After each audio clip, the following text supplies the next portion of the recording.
Hey guys, this is Layla Preston from motherhooddiaries.com, and guess what? Play Must Stay is back.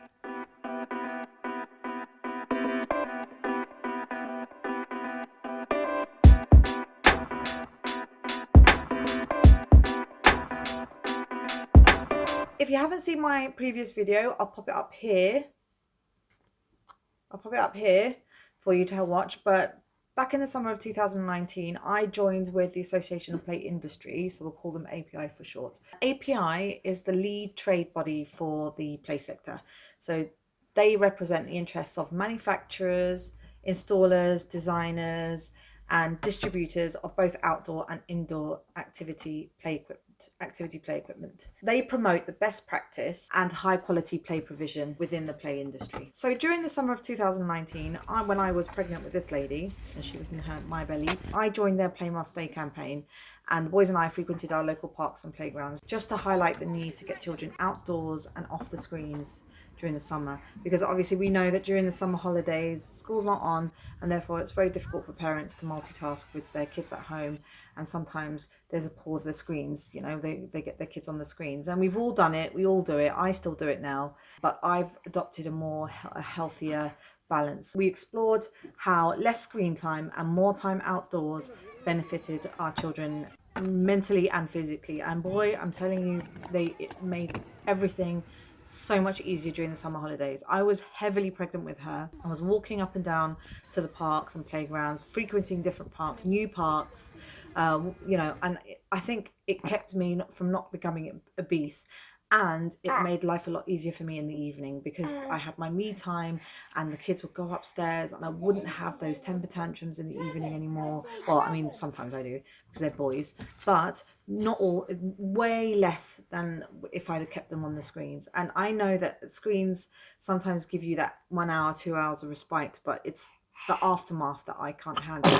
So I was really backing, bless you, I was really backing this campaign. I found that it spoke to me completely. I'll give you a little bit of a background. I grew up in a very Mediterranean household, so the cold was like this for us. So my mum used to wrap me and my siblings, with the bestest of intentions, used to wrap us up in the winter, and we'd always get sick. We were like bubble wrap. We were wrapped like bubble wrap.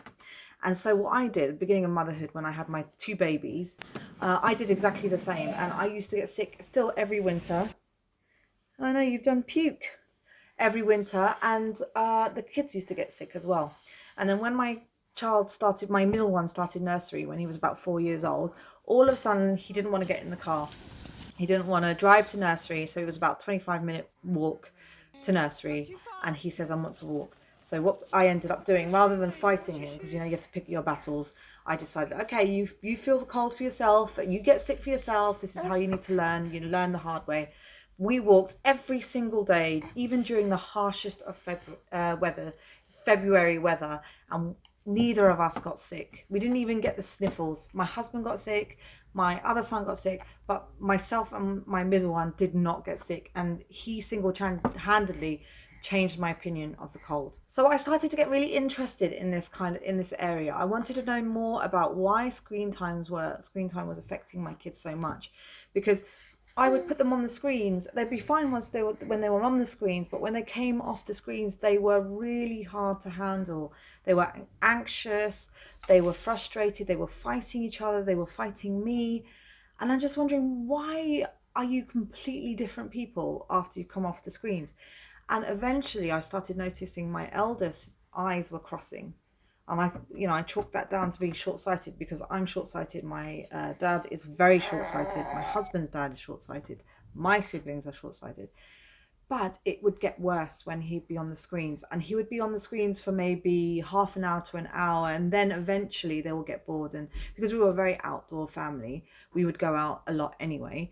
But you know, those times when I had 2 babies and I was tired and I was working on my blog at the time, and you know, had other work because I was a law consultant before, so I had law work, I had clients, and I just needed that bit of a break, and I put them on the screens. And I realized every time I did that and I had that half an hour to an hour of respite, afterwards it would be twice as hard for me to get them to do anything I wanted, and that would be to eat, that would be to sleep, you know, to do anything. It would be so difficult. So I started to see a correlation. So I did a lot more research into screen time and wanted to know what was going on with this. You know, commonsensically, you have to think that, you know, this is a screen and they're staring at a screen like this, and no child should be sitting sedentary for that long, you know, in one place. They need to burn their energy. So that was going at the back of my mind, thinking there must be something to this. You can find, actually, I'll send a link to my article to show you. I'll put it in the box below to show you the things that I found out. And I'll send you a link of my article. Hello, you complaining? She's thrown up on her clothes. Great. I'll send you a link of my article to do with screen time, which is all the information that I got whilst doing my research on screen time. I went on BBC Breakfast to talk about RCPCH's report. That's the Royal College of Paediatricians and Child Health. To think about that for a second. They sent out a report telling parents not to worry about screen time, but I was worrying about it all the time. And I just felt wrong for putting up my kids on the screen all that time. I kept thinking that they should be outside. They should be in the parks. You're laughing at me because I'm talking. Yeah. Yeah. Don't look at me like that. You're distracting me. She's thrown it all over her clothes. And I just felt like it wasn't right what I was doing. I don't know why this gut instinct in me was making me think like they should be outside. They should be with their friends, going to the garden, going outside to the park, you know, doing child things, not being on the screen and burning their brain cells and becoming zombies. So I already had a real interest in this, especially the mental health aspect for it, because I could see that especially my eldest, was anxious anyway, and the screens was making him far more anxious than he was normally anyway. So most of the time, during the time when he used it or when I was really using it as a babysitter, he was so difficult to handle. And so I then went the other way. I banned it completely, and that way is not right either. So what we need to do is we need to do a balance of activities. So screen time doesn't displace things like going to the park, being with your friends, sitting at a dinner table, family bonding time, those kind of things. But we will talk about that a little bit later. What I want to talk about today is this new winter campaign, the Play Must Stay campaign. It's exactly the same as the summer campaign, but it's for the winter, because generally during the winter people hibernate. I used to find a week every year in February where I would hibernate all week. That means I wouldn't go out at all. Every year I managed to do it. Maybe with the kids' school, it was half term. At work, I'd take a week off at work. I hate the cold. I hate anything to do with cold, and I hate February. I have a real vendetta against February. After my middle one decided that he didn't want to get in the car and we were walking through February, my action started to change. I did feel like it's not as bad as I thought it would be. I mean, we've had harsh Februaries, but it's not as harsh as like Siberia or Russia, or, you know, or even Turkey, some parts of Turkey.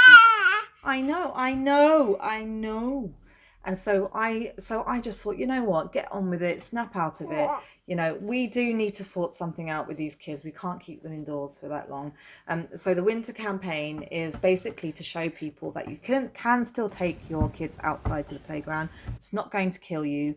And in fact, studies show, I will find the study if I can find it, will show that actually burning your energy outdoors, so exercise, actual unstructured exercise outdoors, is far more beneficial to fight winter bugs away. So there is something to it, because when I was training during the harshest of winter, when I was training, I didn't get sick. I never got sick. So when I got pregnant, actually I started exercising with her a little bit the first few months, and then I stopped completely and I didn't do anything. And I've had the flu, I've been really ill, I've just been suffering with two conditions I'm not going to bore you with.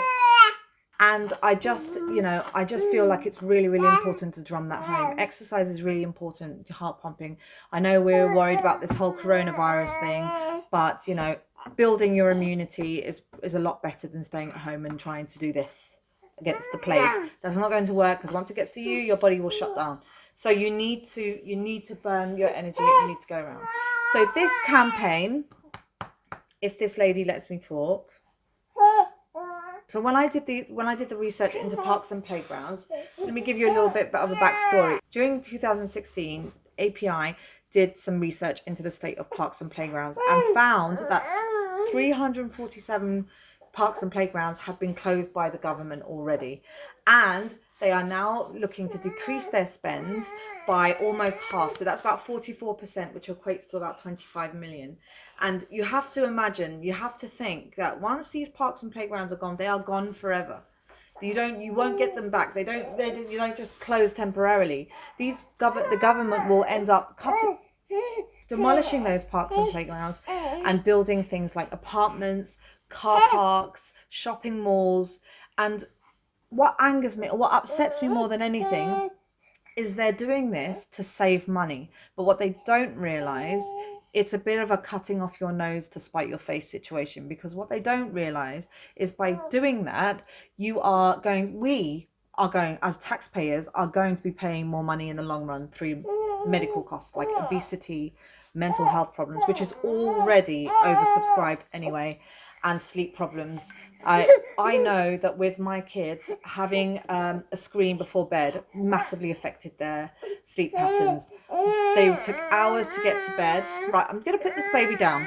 So what API did is they wanted to see whether this decrease in spend and these closures were actually impacting families. So what API did is that they commissioned Mumsnet to survey 1,111 parents with kids aged between 2 and 12 years old to find out how these closures and decrease in spend impacted them. And they found that almost half, so that's 48% of parents that were surveyed, found it really difficult to get their children off the screen.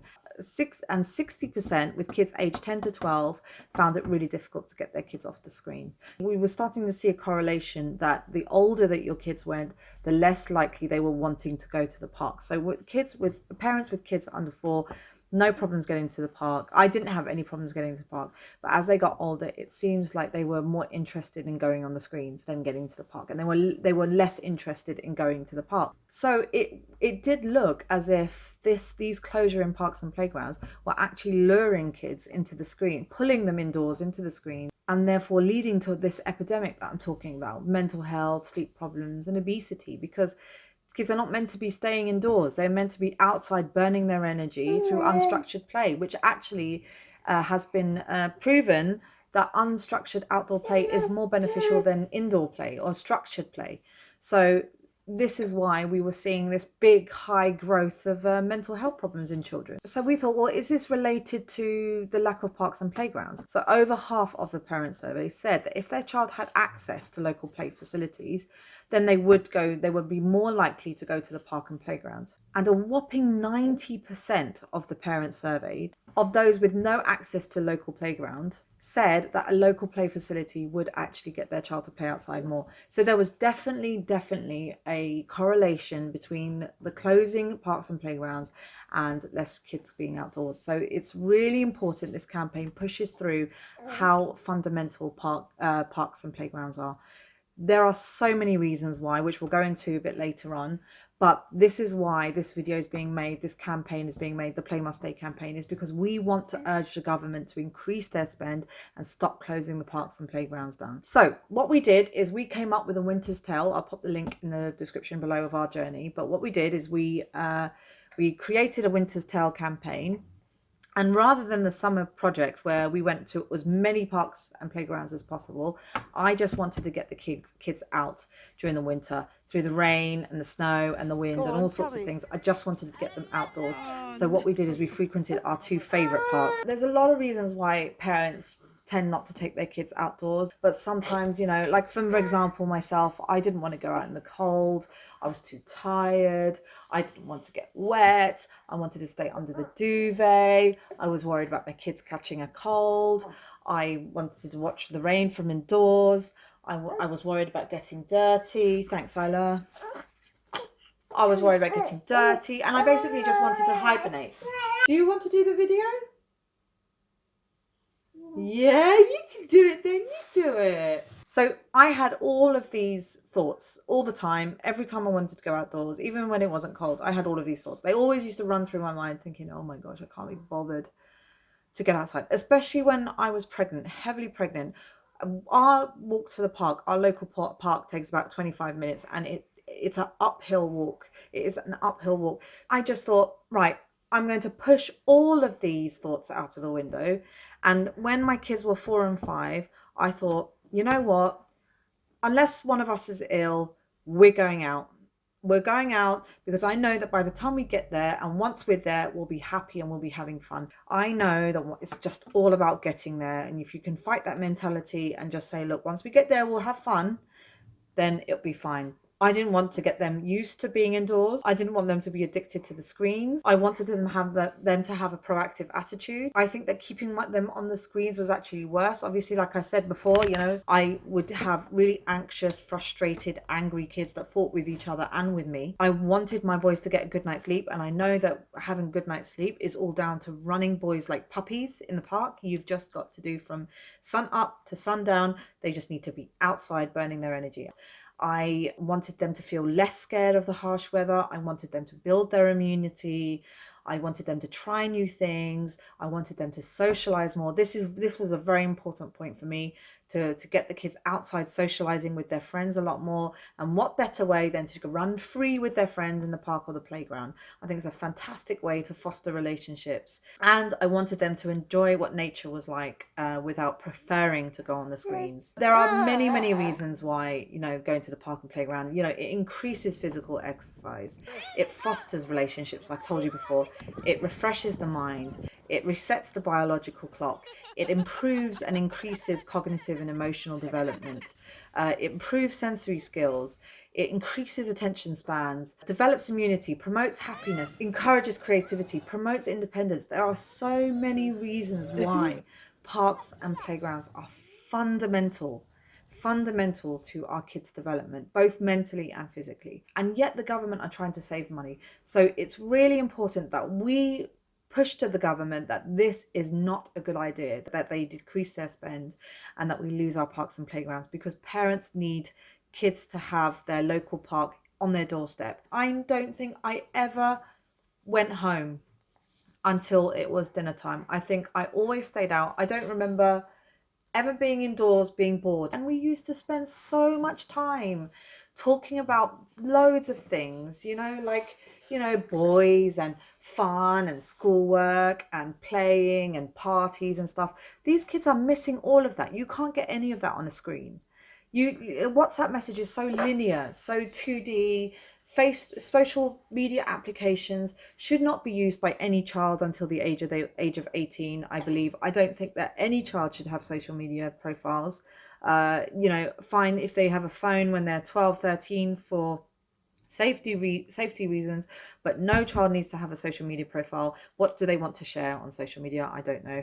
But I don't think that children should experience friendships from a screen. I think they should experience friendships from sitting in the park playground without their parents and getting their self-worth from their friends outside, rather than their self-worth from a like on a Facebook page.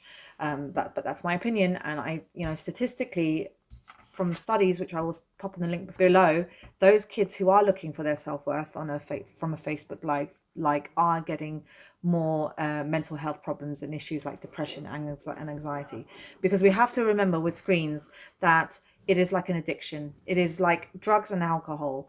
They are waiting for that like on the screen, and if they get that like, they experience this dopamine high. And once they get that dopamine high, and if someone doesn't like, or a particular person doesn't like that picture that they put on there, they experience a crash. And that is the same relevant addictive crash, high and crash, that you get from drugs and alcohol. And kids are not mentally capable. They're too immature to experience that. So what happens when that happens is that they become anxious, they become depressed, and they have all sorts of mental health disorders. And so this is why it's really, really important that we take back control of the screens. We take them off the screens and we get them outside any way possible, especially during the winter. So what did I do? How did I get them to the park? Well, To be honest, my boys are actually very sporty anyway, and they love being outside, so it wasn't too difficult to get them outside. Really, it was more myself and hubby complaining about the weather. Oh, it's so cold today, I don't think we should go, or oh, it's snowing, oh, it's raining. But once we got past that obstacle and we said to the boys, hey, you want to go outside? The boys, they never said no. As soon as I said to them, right, boys, should we go to the park? They were like, yeah, sure. And then got their stuff on. And then I've never seen kids get up so quickly, so that it could show how bored they were, especially during half term. I created a list of 101 ways to get kids off the screens, and a lot of them involved using the park, like geocaching, playing on all the playground equipment, running laps around the park, doing exercise, a workout on the exercise equipment. All sorts of things involved the park, and they had the best time and really enjoyed geocaching. I'll pop a link in the description box below if you don't know what geocaching is. I thoroughly recommend that you do it. It's really, really good. So what we did is we took the boys to Cannons Park, which is our favourite park, and Fillmore Park, which is our local park. And we just stayed there and we just enjoyed all the playground equipment. Checked off one of the items in our list. I can't remember what item it was, but we checked one of our items in the list of going on all the playground equipment. We ran, we did sports days, we did all sorts of things. I'll drop a link in the box below of all my videos that I took along the way of my journey. I did a video on Children's Mental Health Week. I remember when all of us woke up with a cold. We were all really sick, like man flu kind of sick, bored, lazy. I thought, oh, I can't be bothered to do anything today. But it was flitting back from sunny to cloudy, and it had been raining a lot beforehand. So I thought, it's better to go and take them outside. Let's just go and take them outside, let them burn their energy. So we took them outside and I played football with them for the first time. And that was so much fun. And I actually was sweating. I was sweating buckets. I had worked so hard with the kids. They thrashed me and they were so energetic. And it just felt nice. I felt like a child again, and I really enjoyed it. And funnily enough, there is a statistic from API, and the survey in Mumsnet survey said that mums of boys found it more difficult to get their kids off the screens, especially with children aged 8 to 12 years old. They were significantly more likely than parents of young children to get kids off the screens. I have 7 and 9-year-old boys, and they were fine. So it can be done. It can be done. We just need to change our mentality. There could be a multitude of reasons why you're not able to get to the park or playground. It could be that you don't have a local park or playground. You might be one of the unlucky ones that don't have a local park or playground. You don't know where your park or playground is. Your child doesn't want to go to the park. They're not particularly sporty. They'd rather be indoors. They're probably introverted. You've got a multitude of tasks. Maybe you have a new baby. Maybe you've got no support with your kids. Maybe you're unable to venture the park through some disability or injury. But I do want to say, and please share in the comments below if you do have an issue. I'd love to learn more. But the change, I do have to say that the change does come from you. It does need to start with you. And we need to together push this campaign forward, this Play Must Stay campaign forward. We do need to urge the government to stop decreasing their spend, to stop closing the parks and playgrounds down. We need them. I've created a petition online. I'll pop a link in the description below. I've created a petition to Robert Jenrick MP, and he serves as the Secretary of State for Housing, Communities and Local Government. We need 100 signatures. We've got 55 at the moment of this time of this recording. We've got 55. So please, please, please, if you've got kids and a rise of screens in your house and you don't know what to do and you just want to have the ability to be able to go to the park that's on your doorstep, then please sign this petition. We need them to invest more money into our parks and playgrounds. Our kids need to experience what life was like without screens, because it was so much fun. It was such a simpler time. I'm not saying that screens are all bad. I work from a screen. I think we need to achieve a balance of activities. So I've got some more tips to get your child outside in the winter season. Kit them out in warm clothing so that they're ready to be outside. So like that ski jackets, very windproof, waterproof jackets are very good. You don't have to worry about them catching a cold as well. There's this claim that when you don't wear a hat that you lose like 70% of your body heat in your head. Well, actually it's about 10%. So you don't lose that much body heat. You know, a lot of heat escapes your chest, legs, and arms as well. So you do need to wrap up warm when you're outside, but you have to remember what you need to do is keep your temperature levels the same, even throughout. So if you're outside in the freezing cold, wrap up warm. If you're running around and exercising and you sweat, that could be worse for you, because that means once you get cold and your body comes back down, you could catch a chill. So once you're sweating and you're running around, it's okay to take a layer off or to regulate your body temperature. As soon as you come back in from the cold, take your jacket off, take your layers off. As soon as you stop in the cold from whatever you're doing and your body starts to cool down, put your layers back on. That's really important. Just regulate that temperature throughout and then you'll be fine. And things like waterproof gloves are perfect for snowing, when it's snowing and you want to make a snowman, or sledging and things like that. So kit them out with some proper clothes. Also very important, because they are moving about a lot, they will still lose water. So keep them fed, keep them hydrated, keep their energy levels up. The real importance of exercising outdoors is that your heart will be pumping and you will be burning energy and you will be metabolizing your body. So you do need to rehydrate and make sure that your body has their energy fuels up to max. I've actually got a great lunchbox from Petite. I'll leave a link in the box below, description box below. They're perfect little bento style boxes. You can put little snacks in them, you know, little sandwiches, and you've got a compartment for your fruit and your veg.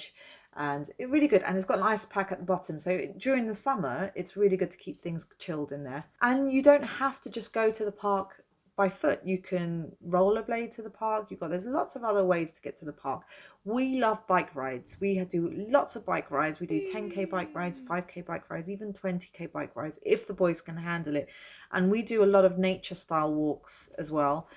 So we have a fantastic nature trail that goes around our area. Another one that I love is sledging. Sledging is fantastic when it's snowing. It's when a couple of years ago, when we had loads of snow, we got our sledges out and we went sledging outside our house. Now every time it snows, we do that. We get our sledges out and we go sledging. You can make sledges as well, like little plastic bags even work. And another one I do a lot, and I used to do, I did in all my pregnancies and during my last pregnancy and even now, is walking. Really, really good way to get fit, especially when you are healing after something big like surgery or birth or something like that. If you can't do anything more strenuous, walking is the perfect exercise to do. You are getting all of the senses. You're walking outside, you're breathing in nature, you're doing your exercise, you're getting your heart pumping, and you're bonding with your kids. Me and the kids walk everywhere, and we have this rule of thumb that if it takes 30 minutes or less to walk,